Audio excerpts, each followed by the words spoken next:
민수학 개념집 대수 파트 1 지수함수와 로그함수 편을 시작하겠습니다.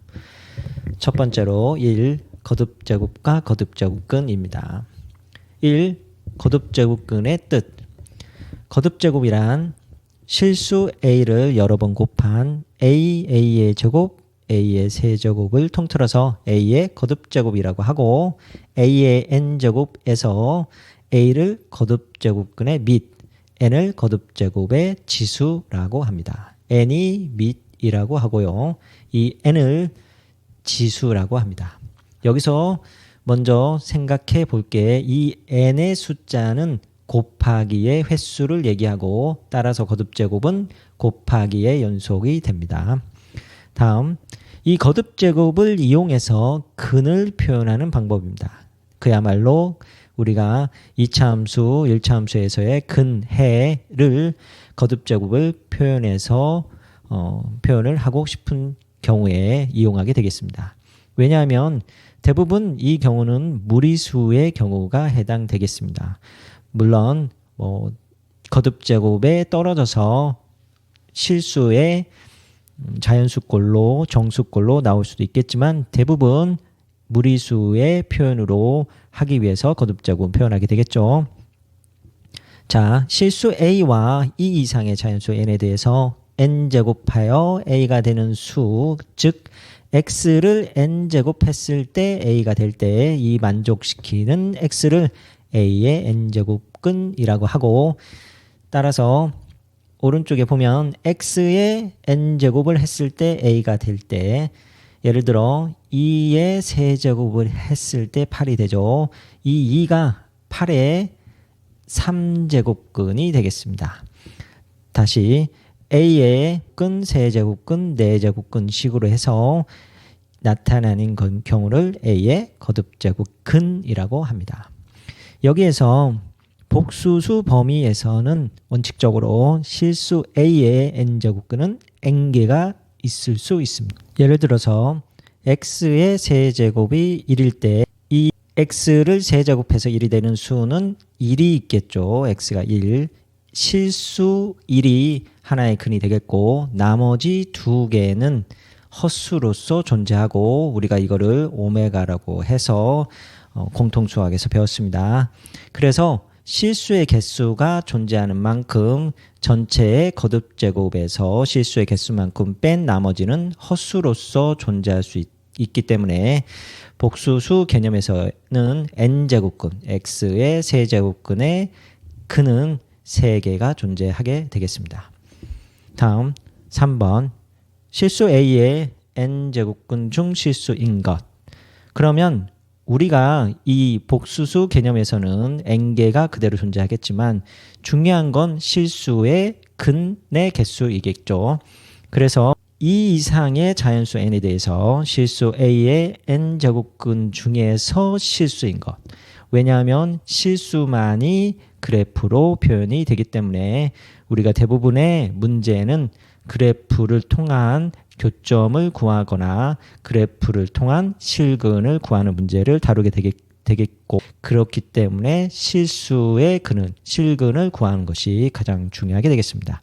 그래서 n이 홀수일 때와 짝수일 때를 나눠서, 그리고 a가 0보다 클 때, 0일 때, 0보다 작을 때를 분리해서 검토를 하겠습니다. a가 0보다 클 때는 n이 홀수이면 1개, n이 짝수이면 플러스 마이너스 2개가 존재하고 n이 0일 때는 무관하게 0으로서 하나만 존재하겠죠. a가 0보다 작을 때는 홀수일 때는 1개가 존재하고 짝수일 때는 존재하지 않게 되겠습니다. 왜냐하면 짝수 제곱을 해서 0보다 작은 수가 나오는 실수는 없기 때문이죠. 아래의 그래프를 통해서 자세히 알아보겠습니다. y는 x의 n제곱일 때 n이 홀수이게 되면 지금 그래프와 같은, 예를 들어 3차일 때 오른쪽은 위로 가고 왼쪽은 아래로 가는 형태의 그래프가 그려지고, 이 a가 0보다 클 때 오른쪽 같이 여기서 n제곱 루트 a가 1개 존재하고 a가 0보다 작을 때도 여기에서 n제곱 a가 존재하게 됩니다. 그러므로 어떤 경우에도 a가 0보다 클 때와 작을 때 어떤 경우에도 근, 실근은 하나는 존재하게 되겠습니다. 그래서 n이 홀수일 때는 n제곱근 a 한 개가 무조건 존재하게 됩니다. 그러면 n이 짝수일 때는 지금 아래 2차 함수의 그래프 형태 같이 y는 x의 n제곱이 왼쪽과 오른쪽이 볼록한 아래로 볼록한 그래프가 형성이 되고 y가 0보다 클 때만 교점이 2개 만들어져서 마이너스 플러스의 근이 2개가 존재하고 y는 a가 0보다 작을 때는 교점이 나타나지 않게 되겠죠. 따라서 실근이 존재하지 않게 됩니다. 따라서 n이 짝수일 때는 a가 0보다 크면 플러스 마이너스 2개의 실근이 존재하고 a가 0보다 작을 때는 실근이 존재하지 않게 되고 a가 0일 때는 당연히 0 하나의 실근이 존재합니다. 다음 거듭제곱근의 성질. 여기서 성질을 다루기에 먼저 A와 B의 조건이 먼저 성립해야 합니다. A가 0보다 크고 B가 0보다 크고 M에는 2 이상의 자연수일 때 다음과 같은 5개의 성질이 만족하게 되므로 이 조건이 만족한다는 전제를 먼저 확인하는 것이 중요하게 되겠습니다. 첫 번째로 n제곱근 A, n제곱근 B는 2개의 곱일 때 이 안에 있는 근호 안에 있는 곱으로 표현이 가능합니다. 물론 이 n이 같아야만 합니다. 두 번째도 n제곱근 A와 n제곱근 B의 나눗셈일 때도 이 n이 같을 때는 통합이 가능합니다. 물론 A, B가 모두 양수일 때죠. 세 번째, n제곱근 A의 m제곱은 이 안에 A의 지수의 곱으로 표현이 가능하게 됩니다. 다음 네 번째, n제곱근과 그 안에 n제곱근이 존재해서 2개의 근호의 표현일 때는 이 두 수의 곱으로 통해서 하나의 근호로 표현이 가능합니다. 물론 여기에서는 이 사이에 어떤 수가 존재하면 이 안쪽으로 제곱해서 n제곱해서 집어넣은 다음에 깔끔하게 집어넣은 다음에 통합을 해야 합니다. 5번 n 곱하기 p 제곱근의 a의 m의 p 제곱이 되겠습니다. 그러면 이 p가 공통이 있을 때에는 약분 형태로 지워지게 되고 n제곱근 a의 m제곱으로 표현이 가능하게 됩니다. 이에 대한 설명이 이 창부에서 나타나 있으므로 다시 한번 확인을 해 보시기 바랍니다. 3번 중요한 문제 유형으로서 거듭제곱근의 대소 비교가 있죠.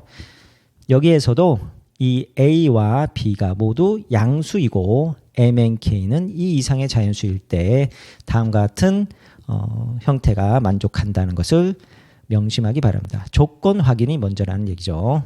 A가 B보다 작으면 N제곱근 A는 N제곱근 B보다 작게 됩니다. 부등호 방향이 같다는 얘기죠. 두 번째, M제곱근 A의 K제곱은 N제곱근 B의 K제곱일 때 이 KK가 2개가 삭제돼도 부등호 방향이 그대로 만족하게 됩니다. 여기까지 거듭제곱근에 대한 개념 해설을 마치겠습니다.